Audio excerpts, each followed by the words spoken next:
ضربة واحدة على رأسه صلوات.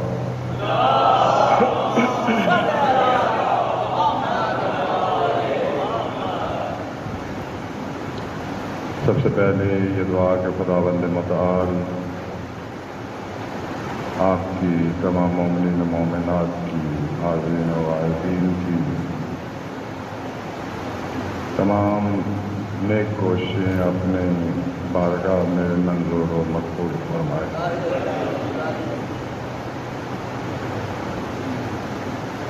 سحر کے متعلق گفتگو ہو رہی تھی. گزشتہ خطبہ میں عرض کیا تھا کہ اگر جادو کرنے والا مسلمان ہو تو یہ کام ثابت ہونے پر اس کو قتل کر دیا جائے گا. البتہ قتل شخص نہیں کر سکتا،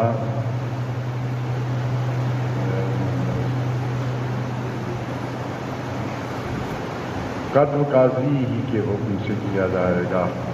یعنی شرعی ثبوت کے ساتھ جب عدالت میں ثابت ہو جائے کہ یہ شخص جادوگر ہے تو پھر اس کی سزا قتل ہے.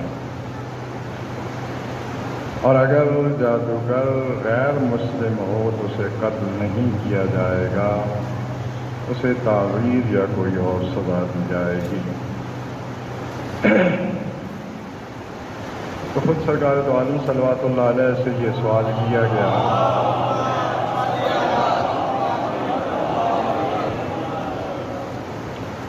کہ یہ کیا ہوگا، مسلمان جادوگر کو قتل کیا جائے گا اور غیر مسلم جادوگر کو قتل نہیں کیا جائے گا. تو حضرت نے فرمایا چونکہ غیر مسلم اسلام قبول نہیں کر رہا، کفر یا شرک کی حالت میں باقی ہے، اور کفر اور شرک جادو سے بڑا گناہ ہے. جب اس کی وجہ سے قتل نہیں کیا جا رہا تو اس کی وجہ سے بھی قتل نہیں کیا جائے گا. لیکن مسلمان اگر جادو کا سہارا لیتا ہے تو پھر وہ کافر ہو گیا ہے اور اس نے کتاب الہی کا انکار کر دیا ہے، اس وجہ سے اسے قتل کیا جائے گا. شرعاً جن لوگوں کو قتل کی سزا دی جاتی ہے ہر جرم کی نسبت قتل کی کیفیت جدا ہوتی ہے. فقہی کتابوں میں ہر قتل کی کیفیت اور ہر جرم پہ کس قسم اور کس طریقے سے قتل کیا جائے گا مجرم کو، اس کی وضاحت موجود ہے.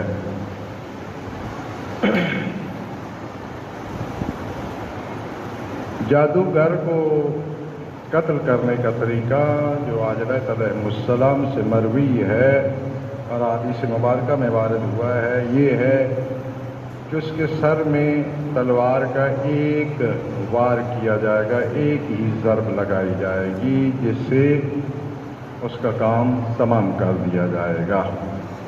یعنی 2 یا 3 ضربیں نہیں لگائی جائیں گی، ایک ہی ضرب لگائی جائے گی اس کے سر میں، اور اس طریقے سے ضرب لگانے والا لگائے کہ اس کے ساتھ جو زندگی کا رشتہ ہے وہ ختم ہو جائے.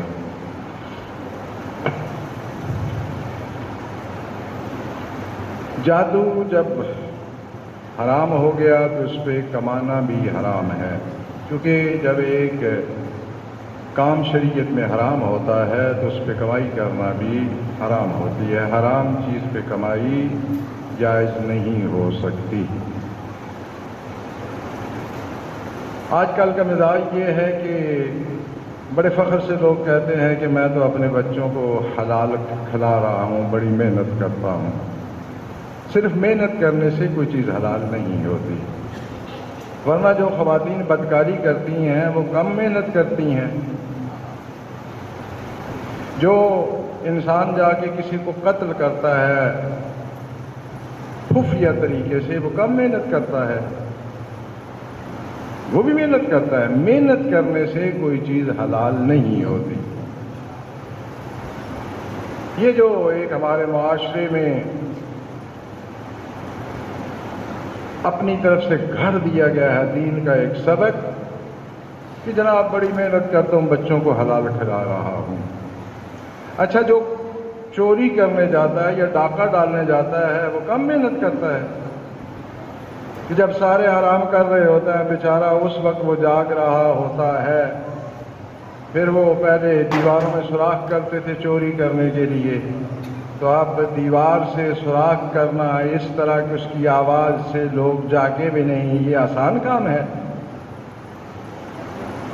یہ جو نہروں سے پانی چراتے ہیں یہ کوئی آسان کام ہے؟ اتنا بڑا پائپ اٹھا کے ان کو بیچاروں کو جانا پڑتا ہے، رات 12-1 بجے تک جاگتے ہیں، پھر اس کو اس میں ڈالتے ہیں، پھر اپنی کھیتی میں ڈالتے ہیں. یہ آسان کام ہے؟ تو اگر محنت جو ہے وہ کسی کمائی کو حلال قرار دیتی ہے تو جو بینکوں کو اربوں روپے کا فراڈ لگاتے ہیں وہ کوئی آسان کام ہے؟ آپ اور میں 1000 روپے کا فراڈ نہیں لگا سکتے بینک کو. وہ بیچارے اتنی محنت کرتے ہیں، وہ کلا کو پہلے فیسیں دیتے ہیں کہ ہم یہ فراڈ لگانا چاہتے ہیں، آپ بتائیں کہ کس طریقے سے ہم آگے بڑھیں تاکہ کل بینک ہمارا کچھ نہ بگاڑ سکے. یہ ہمارے جو ملک کے کرتا دھرتا ہیں، آپ بھی جانتے ہیں، میں تو اتنا سیاست کو نہیں جانتا، آپ مجھ سے بہتر جانتے ہیں. ان بیچارے نے تھوڑی محنت کی ہے یہ اربوں اور کھربوں روپے کمانے کے لیے. اپنے نام پہ کمپنیاں ہوتی ہیں تو پھر مسئلہ بن جاتا ہے، اپنے ڈرائیوروں کے نام پہ، ریڑھی پہ بھٹے بیچنے والے کے نام پہ ہزاروں ڈالر، ہزاروں کروڑوں روپے آئے ہیں. یہ محنت کا کام نہیں ہے کہ جس کو آپ جانتے ہی نہیں ہیں اس کے نام پہ بینک اکاؤنٹ بنا لینا. یہ کوئی آسان کام ہے؟ تو محنت سے کبھی کوئی چیز حلال نہیں ہوتی. ہم محنت کرتا ہے، حرام پہ کر رہا ہے تب بھی اس کے لیے کمائی ہوگی، حلال پہ کر رہا ہے تب بھی اس پہ اسے کمائی حاصل ہوگی. کمائی تب حلال ہونی ہے کہ آپ 2 کاموں کو ملحوظ خاطر رکھیں. ایک، جس کام پہ آپ محنت کر رہے ہیں شریعت اس کام کو جائز سمجھتی ہو، شریعت کے نزدیک وہ کام جائز ہو. اور دوسری بات یہ ہے کہ آپ جو محنت کر رہے ہیں وہ آپ کا محنت کا طریقہ بھی شریعت جائز سمجھتی ہو. ورنہ اگر جائز کام بھی کر رہے ہیں، جو طریقہ آپ اپنا رہے ہیں اس طریقے کو شریعت ناجائز سمجھتی ہے تو کمائی حلال نہیں ہوگی. لہذا یہ فخر سے اکڑ کے مجمع میں بیٹھنا، میں نے تو الحمدللہ بچوں کو حلال کھلایا ہے. کیوں جی؟ صبح سے شام تک محنت کرتا تھا. بھائی محنت سے حلال نہیں ہوتا. اچھا آپ ناراض ہوں گے، چلو عید کے دن ہے، خوشی میں ایک کڑوی سی بات بھی کر لیں. ویسے تو آج کل موسم بڑا گرم ہے، کوئی کڑوی بات برداشت ہی نہیں کرتا. ساری شرائط حلیت کی ہوں، سب کی سب، طریقہ جائز اور کام جائز، اور جو وقت کا معاہدہ تھا وہ پورا انجام دیا. بھائی اس طرح بھی ناجائز ہو جاتا ہے کہ آپ نے 8 سے لے کر 2 بجے تک معاہدہ کیا کام کرنے کا، اس میں آپ اپنے مہمانوں کو ڈیل کرتے رہتے ہیں، آپ فیس بک کے پہ اپنی پوسٹیں لگا رہے ہیں، لمبی لمبی نمازیں پڑھ رہے ہیں. آپ نے جو کچھ کمایا ہے وہ مشکوک ہو گیا، جو کہ آپ نے اپنے معاہدے کی خلاف ورزی کی ہے. ناراضی یہ ہوتی ہے آپ کو میری باتوں سے، تو جائیں کوئی اور مذہب اختیار کر لیں. شیعہ رہنا ہے تو ان چیزوں کا لحاظ کرنا پڑے گا، اس لیے کہ یہ اہل بیت علیہ السلام کے بتائے ہوئے قوانین ہیں.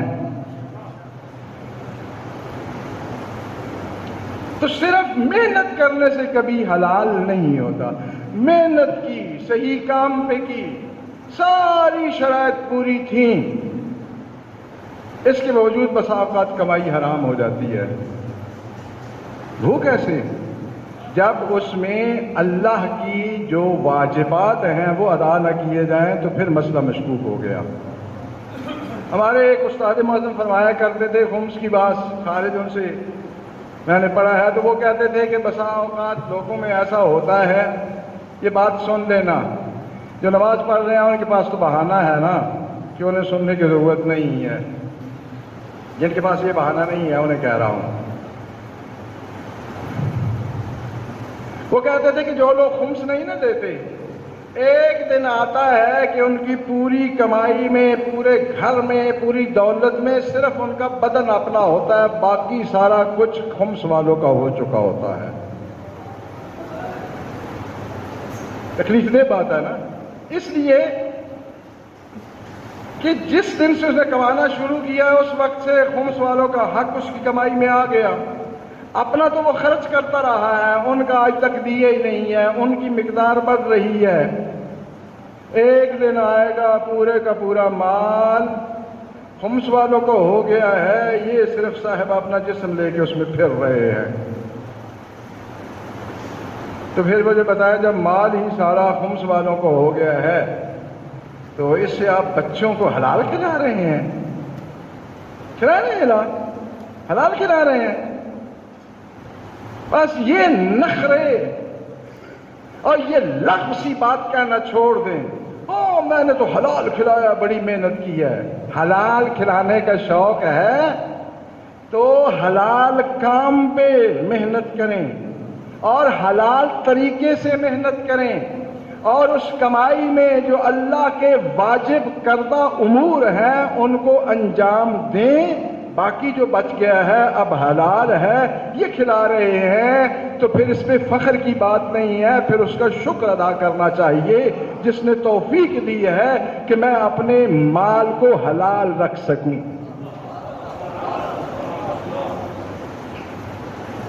کوئی جادو والے حرام کمائی نہیں کرتا۔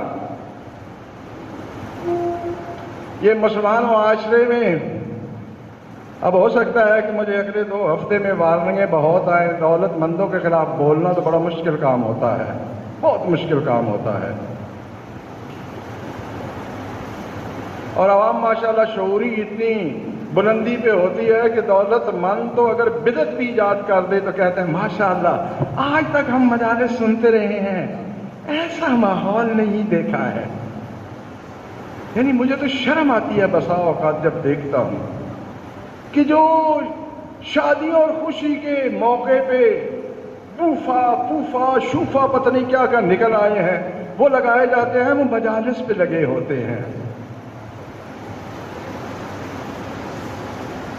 کیوں یہ چمکتے ہوئے برتنوں کے علاوہ یہ نیاز آپ کے اندر نہیں جاتی؟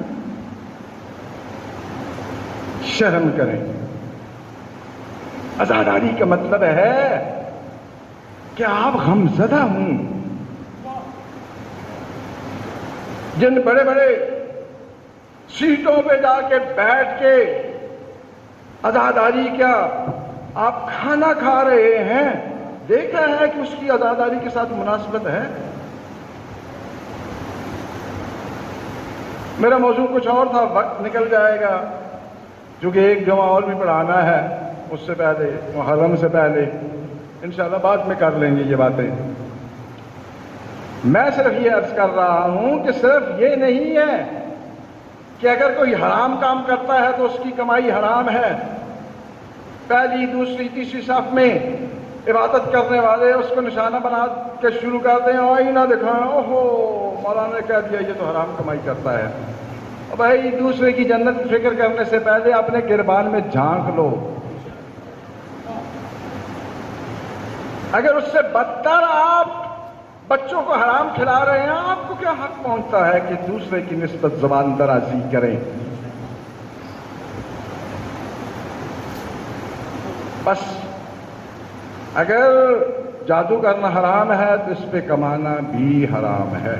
ایک حدیث مبارک آپ کی خدمت میں تلاوت کر رہا ہوں، بڑی پرمعنی حدیث ہے، اور اس سے اس باس کا اگلا حصہ بھی واضح ہو جاتا ہے، اور وہ حدیث مبارک ہے عیسیٰ بن شفقی سے۔ یہ جادو کا کام کرتا تھا، اور ٹھیک ٹھاک کماتا تھا.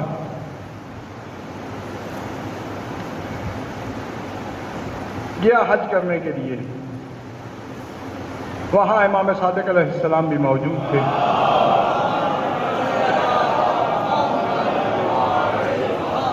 حضرت کی خدمت میں حاضر ہوا اور اپنی ساری داستان سنائی. حدیث مبارک اس میں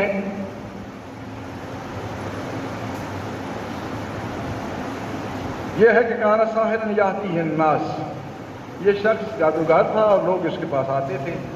ویاخذ علی ذلک اجر، اور اس چیز پر جادو کے کرنے توڑنے پہ وہ پیسے دیتا تھا. فقال له جلت فداک، حضرت کی خدمت میں اس نے عرض کی کہ مولا میں آپ کے فدا جاؤں. انا رجل صنعتی السحر، میرا کاروبار، میری صنعت، میرا تجربہ جادو ہے. وكنت آخذ على ذلك الاجر، اور میں اس جادو پہ اجر لیتا تھا. وكان معاشی، اور اس سے ہی میری معاش زندگی چلتی تھی. وقد حجت، تو میں نے اس سال حج کیا ہے. ومن اللہ علیہ بلقائک، اللہ نے مجھ پہ کرم نوازی کی ہے کہ آپ سے ملاقات ہو جائے. یہ اللہ کے نمائندوں کو، نمائندگان الہی، منصبداران الہی کی خدمت میں جو پہنچتا ہے وہ اس کے کرم سے ہوتا ہے، اس کے احسان سے ہوتا ہے. پیسے اور دولت کا ہونا وہاں تک نہیں لے جاتا. وہ کسی پہ کرم نوازی کرتا ہے تو ان کی بارگاہ میں شرف یابی کا موقع ملتا ہے. خود راوی نے کہا کہ من اللہ علیہ بلقائک، اللہ نے مجھ پر احسان کیا کہ میں آپ سے ملاقات کروں. وقد تبت الی اللہ عز وجل، میں نے اللہ کی بارگاہ میں توبہ کر دیا کہ آئندہ میں جادو نہیں کروں گا. اس سے صاف ہو گیا. فہل لک لی فی شیء من ذلک مخرج، کیا اس سے نکلنے کے لیے میرے لیے کوئی راستہ ہے؟ جو اب تک میں جادو کرتا رہا ہوں، بہت بڑا گناہ کر بیٹھا ہوں، اب اس سے نکلنے کے لیے میرے لیے کوئی راستہ موجود ہے یا نہیں؟ یعنی اس گناہ کو ختم کرنے کے لیے، اس کو محو کرنے کے لیے توبہ کے علاوہ مجھے اور کیا کرنا چاہیے؟ جاگ رہے ہیں نا؟ حضرت نے ایک جملہ ارشاد فرمایا اس کے جواب میں، فرمایا کہ فقال له ابو عبداللہ، حضرت نے اسے ارشاد فرمایا حل ولا تعقد، جادو تو جانتا ہے، بس اب کرنا یہ ہے کہ اس کے ذریعے سے جادو کو کھولنا ہے، کسی کے لیے جادو باندھنا نہیں ہے. یعنی جادو توڑنا جو ہے وہ جادو شمار نہیں ہوتا، خود معصوم نے اجازت دی ہے. اب اس حدیث مبارک میں بہت سے علماء نے اس کی وضاحت میں ارشاد فرمایا، یعنی آیات کے ذریعے سے، دعاؤں کے ذریعے سے، ذکر کے ذریعے سے جادو توڑنا یہ جائز ہے. ہرگز ایسا نہیں ہے، اس لیے کہ مولا نے اس میں کوئی قید نہیں لگائی ہے. حل، کہ جو باندھا ہوا ہے، جو جادو میں جکڑا ہوا ہے اسے کھولے بس. لہذا حر عاملی رحمۃ اللہ علیہ، جو یہ متاخرین میں بہت بڑے محدث ہیں، انہوں نے بھی اس حدیث کے لکھنے کے بعد جو علماء نے اگرچہ کہا ہے کہ آیات کے ذریعے سے، دعاؤں کے ذریعے سے، جائز طریقہ سے یہ جادو توڑا جا سکتا ہے، لیکن حدیث مبارک میں چونکہ اس قسم کی کوئی قید وارد نہیں ہوئی ہے، اور جو سائل تھا وہ یہ کہہ رہا تھا کہ مولا میں جادو جانتا ہوں اور یہ میری معاش ہے، یعنی میں اپنی زندگی کا گزران اسی جادو کے ذریعے سے کرتا ہوں، کچھ اور تو میں کر نہیں سکتا. اور حضرت نے جواب میں فرمایا، وہ کہتا ہے کہ مجھ میں مخرج چاہیے اس سے. حضرت نے فرمایا کہ حل ولا تعقد، تو محدث عامری رحمۃ اللہ علیہ نے فرمایا ہے، اور بہت سے اور فقہا نے بھی کہا ہے، یہ تو محدثین کی بات کر رہا ہوں، انہوں نے کہا کہ جناب اس سے تو یہ پتہ چلتا ہے، حدیث اس میں ظہور رکھتی ہے کہ جادو کے ذریعے سے جادو کو توڑنا جائز ہے، کیونکہ مطلق ہے حدیث۔ اور اسی بنا پہ پھر فقہا نے باقاعدہ فتویٰ دیا ہے کہ جادو توڑنے کے لیے جادو سیکھنا واجب ہو جاتا ہے، اگر کوئی اور ذریعہ نہ رہ جائے تو پھر آپ جادو سیکھ بھی سکتے ہیں، لیکن سیکھنے کے بعد پھر آپ وہ ہاروت و ماروت کے قصے میں نہ پڑ جانا کہ اب جب آ گیا ہے تو اس کو بھی اپنا ماتحت بنا لو، اس کو بھی تابع دار بنا لو، بیگم صاحبہ کو اپنی انگلیوں پہ اشاروں پہ نچائے، دوستوں میں ہم سب سے آگے ہونے چاہیے، دفتر میں ہمارا وقار بہت ہونا چاہیے۔ اس قسم کی کوئی خباثت کرے گا تو وہی حرام قسم میں شامل ہو جائے گا۔ صرف کھولنے کا، توڑنے کا کام جادو کے ذریعے سے کیا جا سکتا ہے۔